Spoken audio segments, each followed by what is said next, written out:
आमच्या जाहीरनाम्यामध्ये शेतकऱ्यांना आम्ही कर्जमाफी नाही, आम्ही कर्जमुक्ती द्यायची आम्ही योजना आखलेली आहे.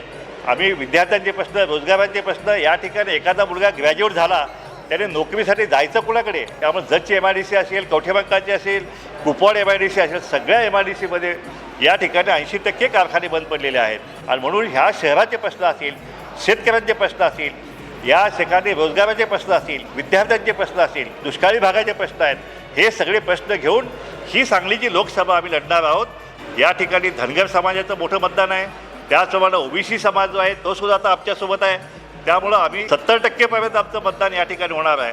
आणि जर मुस्लिम OBC जर आम्हाला जॉईन झाले तर मग आता 80% आम्ही नक्कीच या ठिकाणी जाऊ.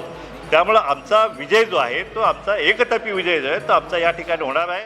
ओबीसीचा तारणहार, ओबीसीचा शिलेदार, ओबीसीचा तारणहार, ओबीसीचा शिलेदार.